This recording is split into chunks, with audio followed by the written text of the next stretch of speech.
Selamat pagi anak-anak MEM semua dan selamat berjumpa kembali dalam pembelajaran jarak jauh. Hari ini kita belajar prakarya melanjutkan pembelajaran minggu lalu. Anak-anak MEM yang baik, MEM harap kalian semua dalam keadaan sehat-sehat ya.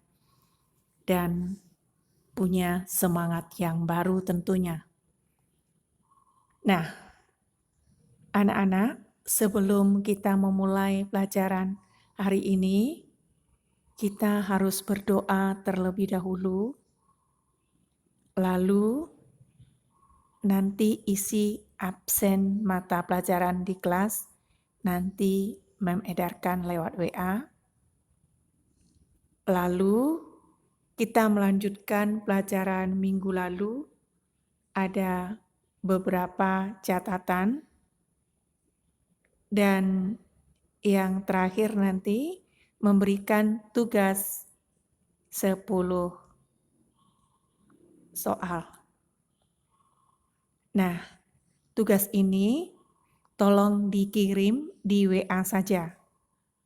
Dan sebelum dikirim, pastikan nama sudah tertulis dengan jelas, kelas asal, tugas keberapa, dan tugas apa itu harus jelas.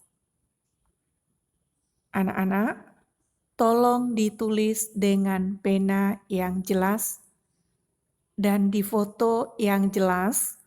Jangan mepet ke atas karena kalau mepet ke atas itu kadangkala tidak jelas lagi namanya dan kelasnya itu.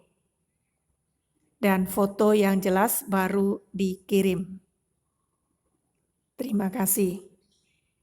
Nah, sekarang kita lanjutkan catatan yang kemarin itu ada beberapa saja. Yang pertama itu tentang arti kemasan. Kemasan adalah wadah atau pembungkus yang berguna untuk mencegah atau mengurangi terjadinya kerusakan pada bahan yang dikemas atau yang dibungkus.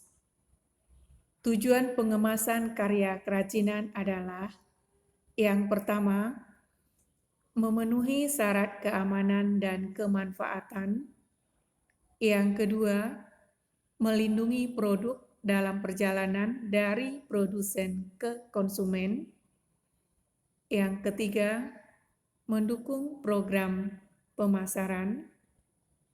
Yang keempat, cara untuk meningkatkan laba perusahaan. Nah, manfaat pengemasan adalah yang pertama, produk yang dikemas itu biasanya lebih bersih, menarik, dan tahan terhadap kerusakan yang disebabkan oleh cuaca.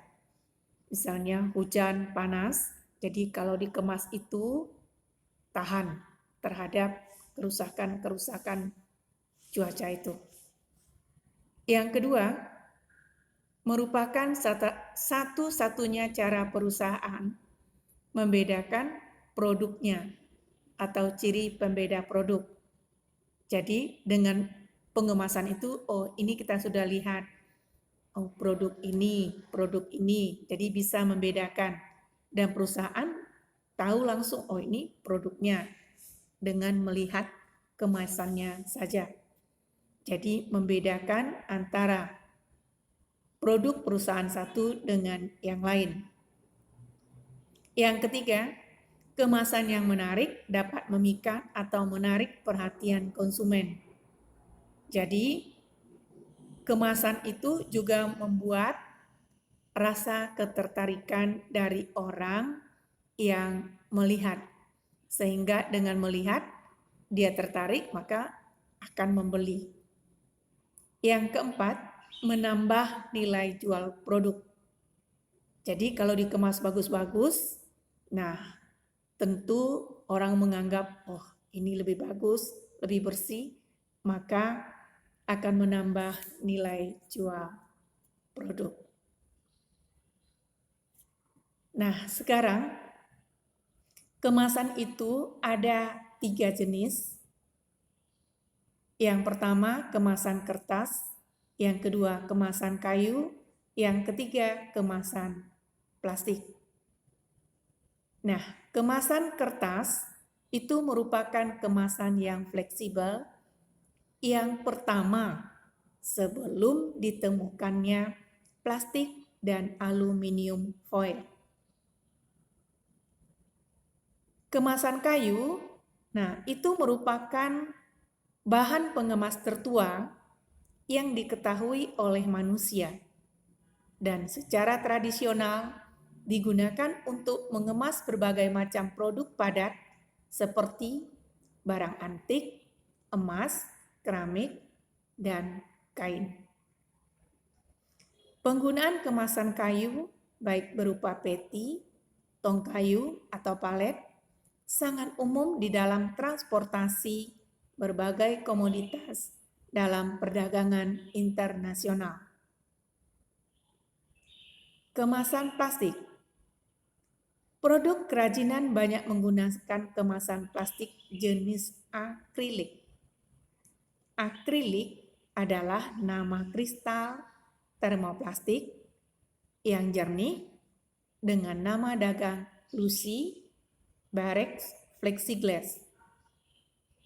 Sifat akrilik adalah kaku dan transparan, penahan yang baik terhadap oksigen dan cahaya, titik leburnya rendah.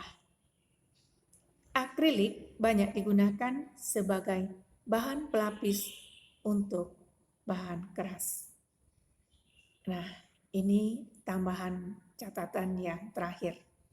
Nah, sekarang memberikan soal pelatihan ada 10 buah.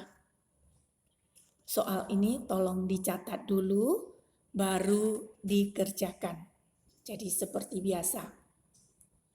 Nomor 1. Apa manfaat pengemasan karya kerajinan? Yang kedua, apa saja fungsi dari kerajinan bahan lunak? Yang ketiga, jelaskan salah satu teknik pembuatan kerajinan dari bahan lunak. Berikan contohnya. 4. Bagaimana cara membuat bunga dari sabun? Yang kelima, apa yang dimaksud dengan clay? Yang keenam, jelaskan kelemahan dari kemasan kertas. Nah, sebelum dijelaskan kelemahan dari kemasan kertas, tuliskan dulu arti dari kemasan kertas itu. Yang ketujuh, sebutkan sifat parafin. Yang kedelapan, jelaskan tujuan dari pengemasan karya kerajinan. Yang kesembilan, sebutkan macam-macam kerajinan bahan lunak. 10. Apa yang dimaksud dengan polimer clay? Anak-anak, ini soalnya 10. Tolong dikerjakan dan batas waktu pengirimannya hari ini. Jadi, jika besok kalian kirim, berarti nilainya seandainya betul semua, maka hanya KKM. Terima kasih, selamat bekerja.